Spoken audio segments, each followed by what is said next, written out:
You're listening to the Military Millionaire Podcast, a show about real estate investing for the working class. Stay tuned as we explore ways to help you improve your finances, build wealth through real estate, and become a person that is worth knowing.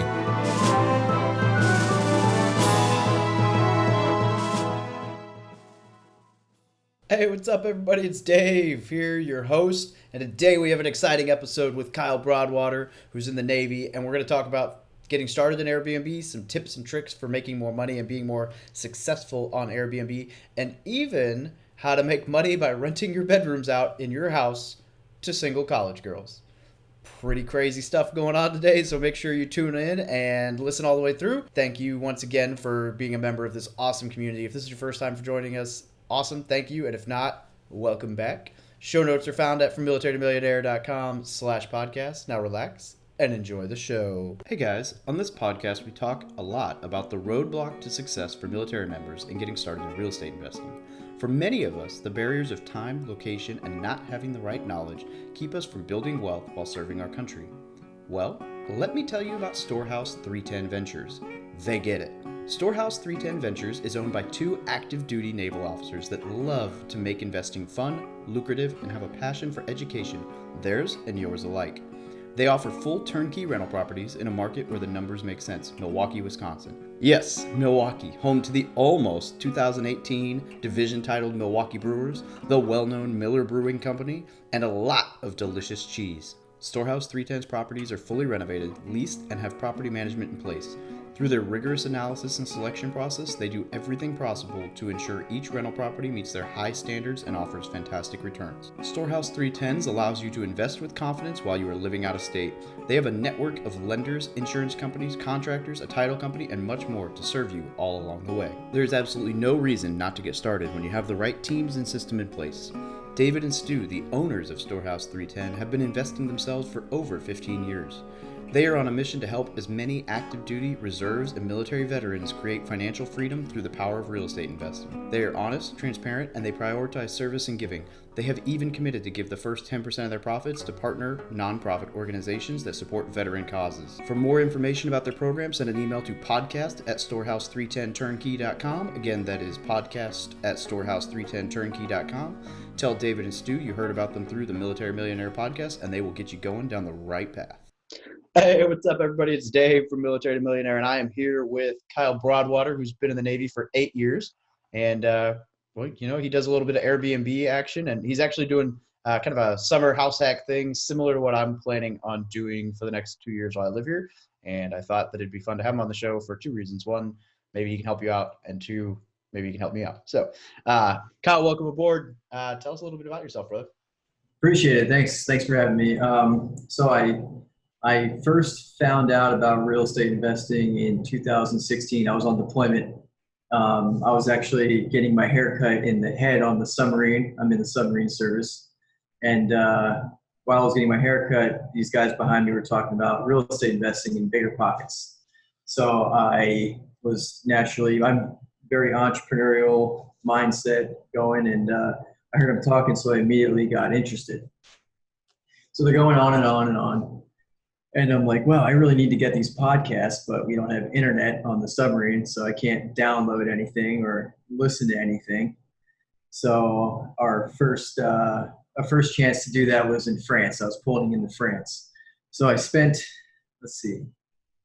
5 days in France, and I spent 3 days with shitty hotel internet downloading every single podcast I could possibly get my hands on.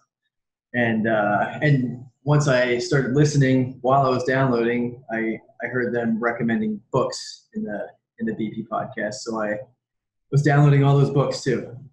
So I spent all of France basically downloading podcasts and books. And then we went back underway, and I started listening to every single one of them from the very beginning, and reading all the books at the same time. So I spent the entire 7-month deployment listening to podcasts, different podcasts, books, and that's how I got I'll call it my real estate education. Was on the submarine with no internet service. So it turned a shitty situation into an education, I guess you could say. Yeah, that's awesome. Yeah, and that was 2016. 2017, I got back. I bought this house that I'm currently in right now as my with a VA loan, and my wife. So I spent the entire tail end of the deployment when I was in ports looking at properties to buy when I got home. It was kind of hard to do with no internet, but when I was in ports, I would look at different properties, Zillow and whatever. My wife was looking at home. We get back, or I get back, and my wife and I are driving around the area that we want to buy a house in. I guess you could say driving for dollars, and she sees a lady walking a for sale sign out on this front of the house in the exact area we wanted to buy. So she gets out of the car and she politely asks her to, can you, we're going to look at this, just put the for sale sign away for now. So she listened to her, and we made an offer on the house, got it for a lot cheaper than the market value was. So we bought it right. I think the market value was 300 and we bought it for 240. Nice. Yeah, so it was a good deal. In a great location in Rhode Island, Westerly, Rhode Island. It's a big beach vacation town in the summertime. And we're about a 5-minute bike ride to the beach. It's a good spot. So now we get in the house. I meet my neighbors. Right across the street from me is a bed and breakfast. And they do a hospitality internship with a bunch of girls every summer. And they are always looking for places to rent for these girls whose rent is paid for by their company or whoever pays for it. It's $450 a girl for a month. Jeez. They do 2 girls per bedroom. So I was listening to him and I was like, oh my God, where's my wife right now? I need to ask her this because in my head, I'm like, we need to have him in the house. Let's get him in here. So my wife comes home and I talk to her about it and she's like, sure, let's do it. And I'm like, seriously? All right, let's have him in. So I go next door to the bed and breakfast and I was like, Michael, I was thinking about it. You should have him stay at our house. He's like, really? You guys would house him? I'm like, sure, why not? Let's do it. I have 2 extra bedrooms. That's 4 girls total. Yeah, I can bring them all in here. So that's what we did from May. So we rented them out from May, June, July, August, and all of September. So that was an extra $1,800 a month coming in. I was like, all right, I'm addicted. I got to find a rental property. I mean, that's like $9,000. $9,000 for 5 months in the house that you're already living in. That's huge. Right, exactly. So I was so pumped. I need to find a company that does that for me. Yeah.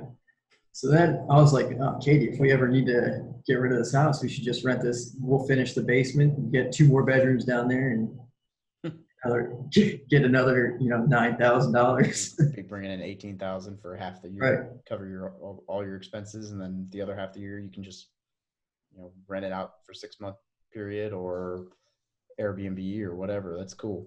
Yeah, exactly.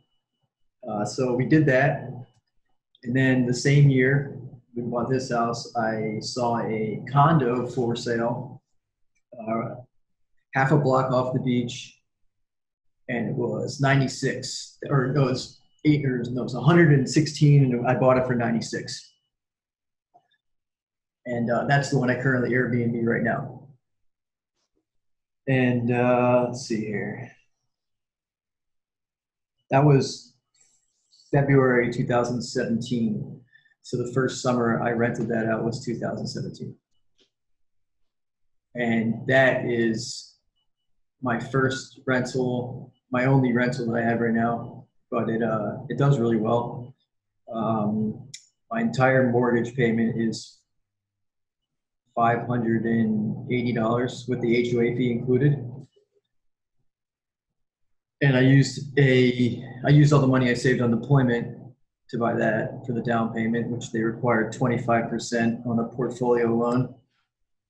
So I put down 24 grand on that. Nice. And yeah, there's probably other ways I should have financed that. I was in the very beginning learning all about this, but I had to make a move, so I did. Yeah, there's some creative ways to mess with it, but I mean, at the end of the day, if you're cash flowing, so what can you run us through some numbers for what your Airbnb does? Like, like monthly? What I'd like to hear, and I never asked this the last time I had someone who knew a little bit about Airbnb on the show, is like, you bring in, I know you're bringing in a lot more income because it's Airbnb, but what kind of expenditures do you have? Do you outsource stuff? Are you doing everything yourself? Like, kind of run us through, because I know Airbnb is another job, but. Yeah. So I do manage everything myself. If I do outsource, it's to friends, and I'll talk about that in a second. Expenditures, the only thing in there really is the air conditioner that would be paid for by myself. So if that's the only thing I budget for if anything fails. Everything else is covered by the HOA. Nice. Which is awesome. Yeah, that's cool. Including internet, which is even cooler. Yeah. So I rent that out to a different lady every year in the winter. So she pays $700 every month in the wintertime, so I make $120. And then once May comes, May, June, July, August, September, I rent it out strictly on Airbnb. And it's averaging about $4,500 a month. Jeez. Yeah. So the guy I bought it from was only making $10,000 a year on it. And I was 2 months, 2.5 months. Yeah, right. So Airbnb really can pump up the numbers on a small rental like mine, which is a studio. Good. Let's see here. Actually, I have the. Yeah, I'm netting 16,290 off of that. Not bad for only putting 24 down. You make your money back in a month and a half or a year and a half. Yeah, a year and a half. Really, I wish I could buy every one of them in there, but I don't know. Yeah, takes a little work. Yeah, but yeah, that's what I'm doing right now, and it is a full-time job. So I could outsource it, and I have in last year. I tried in the beginning of the summer, and it's never as clean as you're going to clean it yourself. And that's where you're gonna see it in the reviews. Once I saw the two cleanliness reviews go bad, that's when I realized I was like, okay, I'm on shore duty right now. I can do this myself. Yeah, it's gonna suck, but I'd rather have more money now so I can continue to invest with something else, buy something else. It's just I'm not doing anything else anyway, so made the most sense. Now, my friends. So if my job does require me to travel, and if I usually have these bookings set in May. These bookings are booked well in advance. So if I have to go away, if my wife can't get there, I'll hire my friends and I'll give them like double the rate, just because I know that they're reliable. My reliable friends. Yeah. Not your alcoholic friend who. Beer money. Exactly. But I'll have my reliable friends go over there and clean it, and I'll give them like $100. It takes like 30 minutes. But it helps them out. They don't mind it, and it really helps me out. But there's a lot of audibles, I guess you could say, in it. Yeah, so I'm looking at, I think my biggest issue going forward will be, as we were talking before we recorded, my new unit, my new job. I don't get to have it's almost like being on a submarine for 8 hours a day, right? Like I'm not allowed to have my phone in the building. And I mean, granted, I can go out during lunch for 30, 40 minutes, an hour, whatever. I can periodically, I'll go to the bathroom and then disappear to the phone, check email, and then go back into the work, whatever. Like it's not the end of the world if I go look at my phone, but I look at it maybe 3 times a day. So for Airbnb, not being able to communicate with incoming or people who will want to look, trying to figure out how to get in the house, whatever, is a risk for reviews. So one of my things that I'm trying to figure out right now is, do I want to, I'm trying to find a super host in the area where I can say, hey, you cool with me giving you $50 per booking or $25 per booking, and all you do is talk to people for me, answer questions, whatever, and maybe they'll be down, or maybe I can find someone to manage the thing entirely. Really what I got to do is just figure out how busy it's going to be before I justify forking out money. So I'll probably try to run it myself for the first few weeks, see how it goes. If I can outsource it and make some money off it, great. Obviously it's not going to be as lucrative because I'm renting a room and I'll be upstairs rather than renting the whole house, but it's a nice Right. place. So I think there's still some potential there. Yeah, definitely. I think they used to Airbnb used to have co-hosts. I don't know if they still do, but it's basically what you're talking about. Basically, somebody that has great reviews himself can host another person's property. I have to look into that myself as well. Yeah, I know people who do it as like unofficially, right? Like they list it for the person Somebody who owns else. the place and they take a split, which is fine. I really it's just going to boil down to what's the least headache for me and the most money. So if that ends up being that I just rent it long term to someone for 6 months to a year, and they crash with me for that period of time, whatever. But Yeah, I'll right. figure it out. But I definitely in the last 3 years, I've definitely learned a lot of uh, tips and tricks for Airbnb for sure. That can Kevin, do definitely you want help. to share?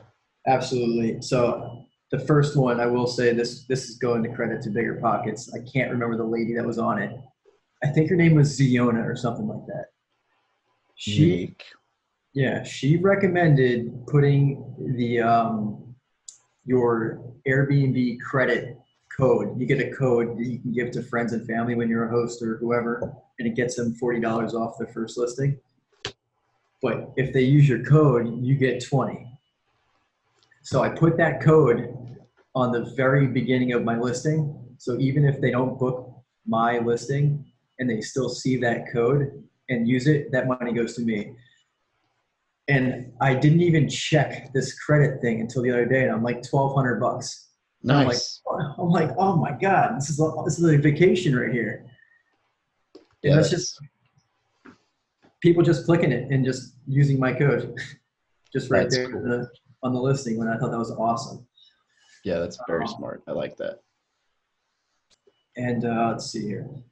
I always I always try to over deliver as far as like if I can afford if I don't have somebody checking in entirely that day, I'll shoot the person a message and say, hey, you guys are welcome to stay the rest of the day, or welcome to park your car in the parking lot, which parking here costs $40 a day sometimes at the beach. So if I can afford to give them something that doesn't cost me anything, then I will. And then that right there will be great for your reviews. Yeah, that's cool. I heard someone talk about like if they have, and I think they do it for everyone, but I've thought about it for like if someone's staying longer than a couple days, if they're staying for a week or two, just buying like a bottle of wine and leaving it on the bed or whatever, like little things like that. You can buy a cheap bottle of wine and Yeah. whatever, but maybe they'll overlook the crappy cleaning job that is really not crappy, but someone's a perfectionist if they're drinking wine. Right. That's it. Yeah. Little details like that would definitely go a long way. Yeah. And it'll cost you what, like $5, Yeah. Maybe a little bit better bottle of wine than that, but leave my box of Franzia. yeah. Yeah. Well, and then I've got like a Keurig, and I've bought whatever Dunkin' Donuts crap that I don't really drink anymore, but they will. Right. So, and then I need to set up, like the list of what I want to do is, here's the Wi-Fi code, here's the best burger joint around, best ice cream place around, whatever, check these places out. But have you found, I don't know if you've played with this at all because it sounds like you've got it already, but do you think, so for me, right, like I paid a little bit more than I would have because I don't care about cable, but I got cable that's really, it's got like anything you could ever want. And then like super high, now the high speed internet's partially for this, right? The whole office stuff. But I felt like maybe if there's not a whole lot of single rooms for rent or, not the whole house around here, there's really not a whole lot of Airbnb around here, which is really weird because it's a very heavily trafficked area. I think there's just a lot of HOAs that don't allow it. Yeah, it's big. Luckily, my lease, they were kind enough to let me talk them into checking the box that I could Airbnb and the HOA. Although I'm sure the HOA would say no if I asked them. Their rules and guidelines and bylaws don't say anything about it. So I don't care. Just not going to ask. And I'll just tell the people to park in my garage. And then I will park out with my little parking pass and no one will ever know. Maybe my neighbors, but they won't care as long as I'm nice. But do you think there's any value for like, is it justifiable to market like, hey, high speed internet, cable, whatever? Like, do you think that helps at all? Or is that just me trying to justify spending too much money on cable? No, it definitely helps, especially I'm not sure the kind of area you're in, but Nice. a lot of travelers. I mean, a lot of people work from home now, True. and they need that high speed internet. And there's also a whole nother setting on Airbnb, and it deems your property good enough for business. So that high speed internet is one of the wickets that's required for that listing, and then you're going to get a whole nother crop of people that can rent your place now. I like it. That's good to know. That might have been worth all the money I paid to have you on the podcast right there. For those listening, I didn't pay him. That was a joke. I'm just not funny. All right. Anyway, okay. Any other cool tips, tricks? I'm super excited. I'm going to eat all these up, and I'm going to I'm going to tell people they're my chips. No, I'm just kidding. This is my favorite one, and it's really simple. So if somebody is kind of messy in your house, but not overly messy, but kind of messy, they're going to be kind of on the fringe of like, okay, is he going to give me bad stars? Is he going to give me like 2 stars or whatever? And then in them thinking that, I've talked to a bunch of people, they're more inclined to give you 3 or 4 stars because they're like, well, if he's going to give me bad stars, I'm going to give him bad stars. That kind of thing. So what I do to limit that and to mitigate all of that is right before they check out, I communicate with them in the messenger, and I say, this is where I do the parking thing. I'll go something like, hey, thank you so much for staying. Please feel free to keep your car parked in the parking lot and enjoy the beach all day and continue to use the outdoor showers. I hope you have a great rest of the summer. When they see that, they're like, okay, he's happy. Great. This is good. They're more inclined now. Our last form of communication was on a good level, and they're more inclined to leave a better review. So I've tried that the first year this summer, and I've only gotten 5 stars this summer, which is nice. I try to. That's my favorite one to do. Yeah, because that doesn't cost you a penny, and it clearly helps because the reviews are where it's all at. Right. I even let some dude borrow my 2 bikes one day. He was a host out in Utah as well. And I was like, oh, well, whatever. I'll just let him borrow my bikes. That's cool. Stay late. Cool. All right. I think I got all that down. Yeah, I know I've been like messing around with the idea of like, okay, how do I add value to this? I'm like, all right, I got internet. I got cable. I've got, it's a nice place, and then I got coffee, maybe wine. And then there's a pool and hot tub in the community that's super nice. I figure if I leave the pool and hot tub key out and just tell them like, hey, if anyone asks, your name is David Pere and you live in this address. Because nobody knows who anybody is. It's a new neighborhood. Nobody knows anybody. It's a huge place. But, as long as they say the right thing, great. Yeah, I have the same thing with a fire pit. Like the owners are the only ones allowed to use the fire pit, owners and families. So if I get a message from one of the people saying, hey, are we allowed to use the fire pit? I'll be like, yeah, just tell them you're my brother. Whatever. Then you're fine. Who cares? It's so stupid. Yeah, that's really cool. It works, right? Like whatever, as long as it helps them out. And then I've been trying to figure out, okay, well, what else? And I'm like, man, I need to figure out if there's a way to like Turo my car as part of the, like, hey, I see you're renting my place. Oh, yes. There we go. I got a smile. Let's hear it. Tell me the answer. So yes, you can. My wife drives Uber, and so we include their code in that too, because everyone wants to go out and drink. So we'll give Katie's code to the people that are renting the place. Way to prompt me on that one. I forgot about that. Which is also good for any other businesses. I used to own a surf lesson company, and now I help a friend out who gives surf lessons here, but I give his business cards and put them all in there. Everyone wants to surf. Yeah. Yeah, that's cool. I need to add that in. I need to like find some affiliates for random things around town and be like, hey. Yeah. You could probably even work it in your advantage for free beers somewhere, saying, hey, I got these people staying here. They're going to come here. Can you give them a better rate or what? Or give me a beer or two. That's funny. Yeah, that's not a bad idea. I hadn't even thought about leveraging it that way. That's smart. Yeah. And then I can even, so I've debated the Turo thing where like, okay, someone reaches out and says they want to rent my place, schedules a time, and then I can say, awesome. Hey, if you're going to be out here, I have this vehicle that I'll rent you for $30 a day too, if you want, instead of renting a car somewhere else. And then really that would probably force me to ride my bike to work, but I could buy a junker and drive the junker to work and, or ride my bike and stay skinny. But I don't know. There's probably some really unique ways to like set that up to where it's an automatic, like, sweet listing. Here's an email. Do you want to rent my car? Great. Awesome. Now I'm making more money off you. Otherwise, no. That would also be a value add. But I like the Uber thing. That's really cool because I have a code for that too. And there's a new thing that Airbnb just came out with, I think in the past year. It's called Airbnb Experiences. So it's another form of it's basically, if you haven't gotten it, I'm trying to milk as much as I can out of this small town. That's the way to do it. That's why I like talking to people like you.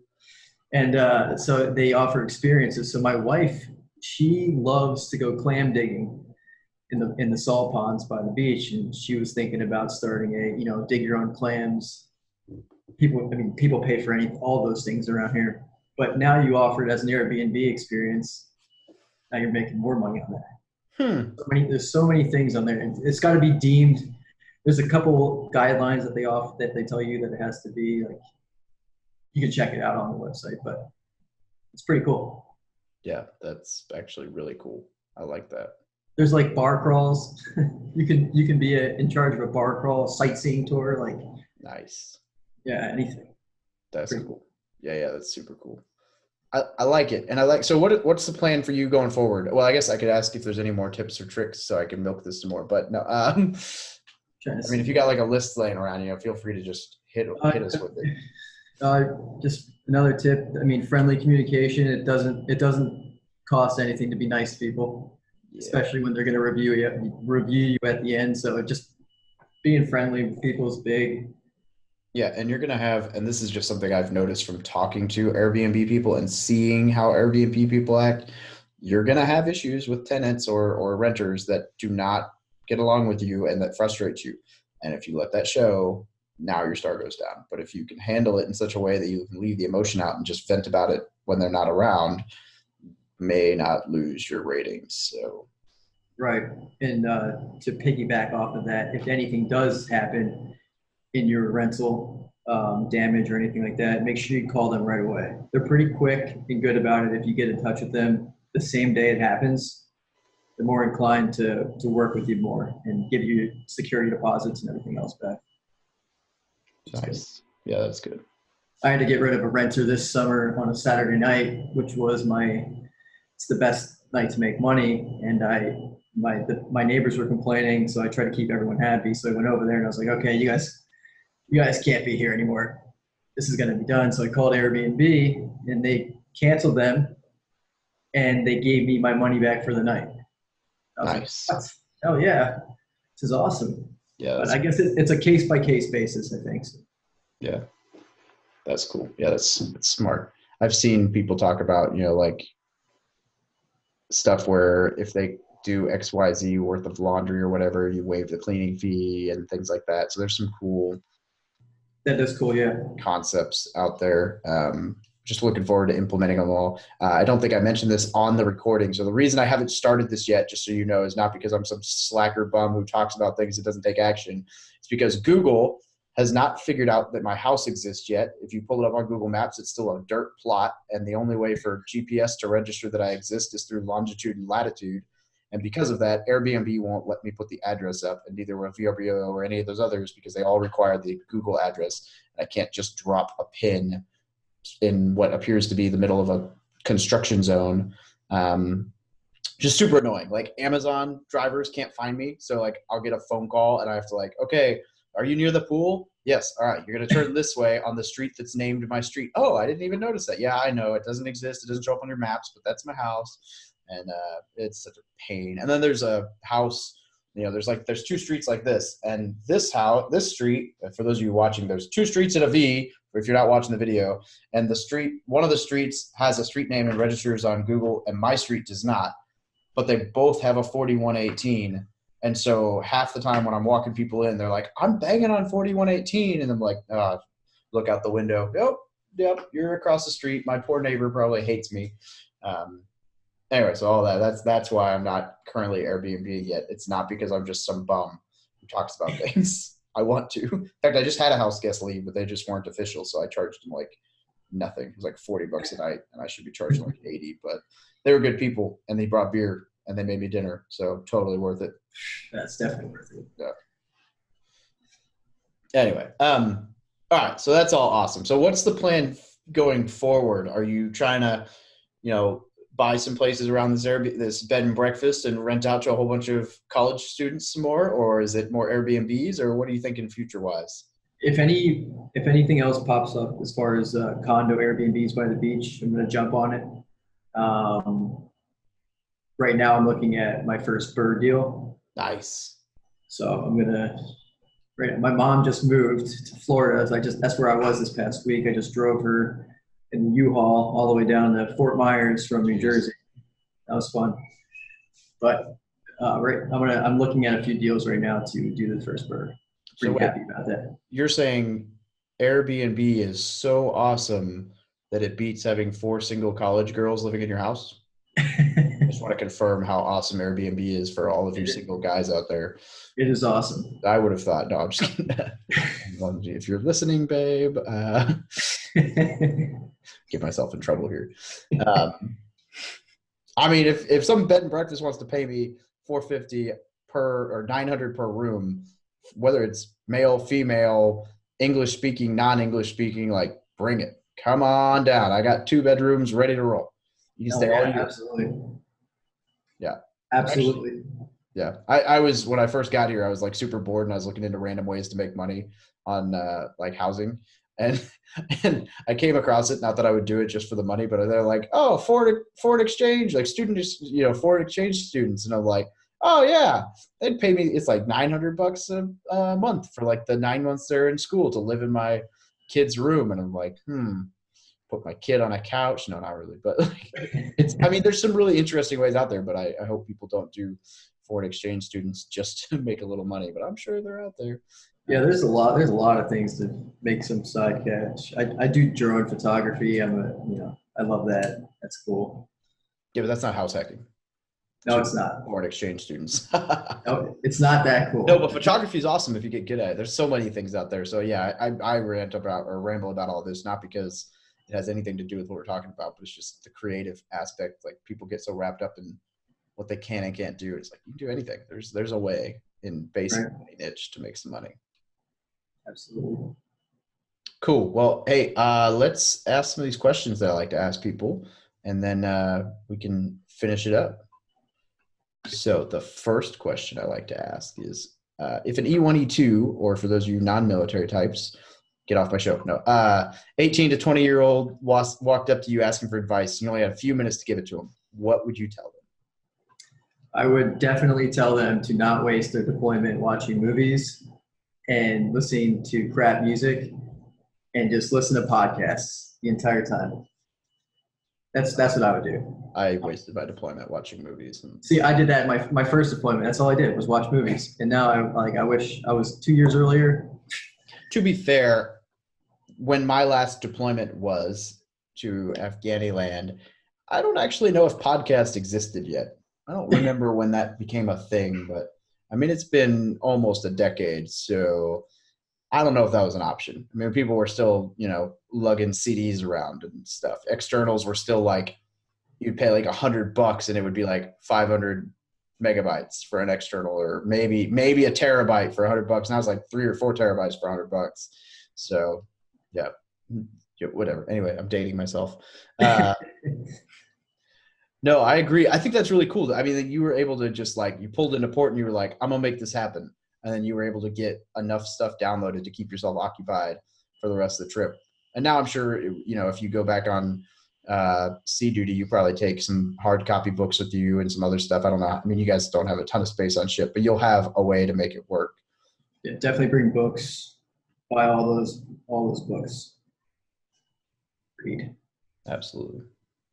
Awesome. All right. So I was going to ask what makes your method of investing unique, but I think we kind of covered that already. You've got some, but we'll ask anyway. Is there anything else that you think makes your method of investing unique besides college girls? And Definitely have it. So especially if you're in the military, I think having a team to go to when you have to call an audible. So if you have to go on travel or you're going underway, just make sure you have your team in place that can take care of the Airbnb and make sure it doesn't fail. Because if you miss one, if you cancel one time, you can't be a super host.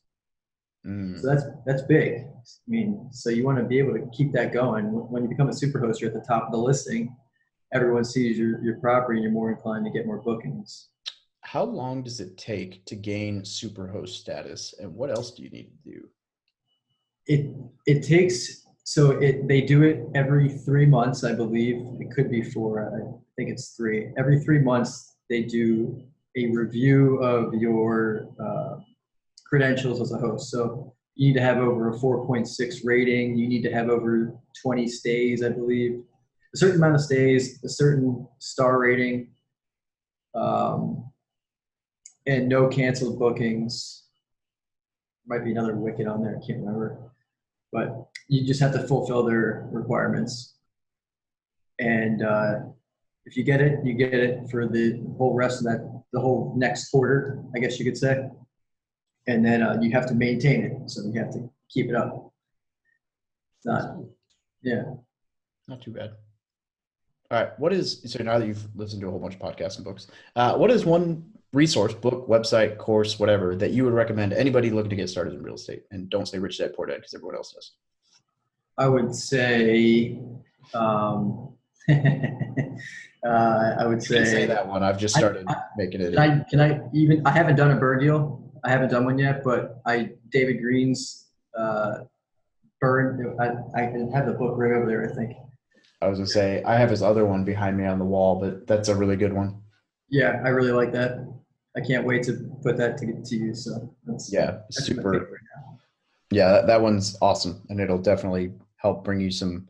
I mean, it's gonna work out, right? Like that's a really cool strategy. So yeah, I've been looking for my first official burr. Unfortunately, the one I'm in right now ended up being a flip, but not a terrible thing. It's just the way the financing worked out. It just sure. More sense. But all right, before we wrap this up, anything you'd like to add? Any parting advice or big ideas? Nothing. No. Just that's it. Yeah. If you have any questions about anything on Airbnb or want more tips, if I forgot anything, you can reach me at kylebrodwater@gmail.com. All right. Well, I was about to ask where people could get a hold of you, but that works. I look forward to seeing what happens in the future with some more of these Airbnbs. You'll have to hit me up and tell me what happens with the burr. I'd love to hear how that turns out in the long run and some of these other condos. But Kyle, thank you very, very much for joining us this evening. This has been a lot of fun. And I mean, I'm sure everyone else got some value out of this, but I definitely gained some tricks that I'm super excited to use. Hey, appreciate you having me. Thanks so much. Anytime, brother. Have a great evening. You too. Thanks. Bye. Thank you for listening to another episode about my journey from military to millionaire. If you liked it, be sure to visit FromMilitaryToMillionaire.com/podcast to subscribe to future podcasts. While you're there, we'd love for you to rate the show, give us a review on iTunes. Now get out there and take action.